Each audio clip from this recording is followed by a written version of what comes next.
ഈ സബ്സീക്വൻസ് ആണ് നമ്മുടെ അടുത്ത ക്വസ്റ്റ്യൻ. അപ്പം അതായത് ഒരു 2 സ്ട്രിങ് തന്നിട്ടുണ്ട്. ഇപ്പം ABC എന്ന് പറയുമ്പം ഇവിടെ നമ്മൾ ABC എന്ന് പറഞ്ഞ് ഈ സ്ട്രിങ്ങിൽ ഉണ്ടെങ്കിൽ നമുക്കത് കറക്റ്റാണെന്ന് കാണിക്കാം.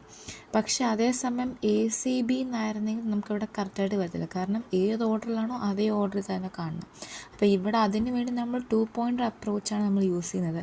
ആദ്യം നമ്മൾ എയിൽ നിന്ന് തുടങ്ങും, പിന്നെ ഇവിടെ എയിൽ നിന്ന് തുടങ്ങും. എന്നിട്ട് രണ്ടും സെയിം ആയിട്ട് നമ്മൾ രണ്ടും ഇൻക്രിമെൻ്റ് ചെയ്യും. അവസാനം ബിയിലേക്കാവും, ഇവിടെ എച്ചിലേക്കാവും. ആസ് ബിക്കോസ് ബിയും എച്ച് സെയിം അല്ലാത്തതുകൊണ്ട് ടിയിൽ ജെ മാത്രം ഇൻക്രിമെൻ്റ് ചെയ്യും ബിയിലേക്ക് വന്ന്.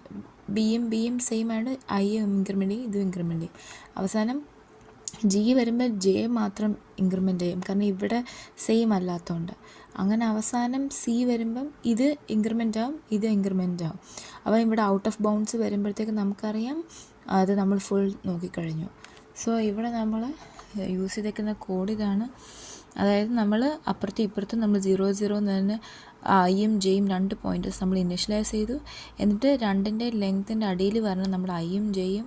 എന്നിട്ട് ഞാൻ പറഞ്ഞു സെയിം സ്ട്രിങ് ആണെങ്കിൽ നമുക്ക് I++ ചെയ്യാം, J++ ചെയ്യാം.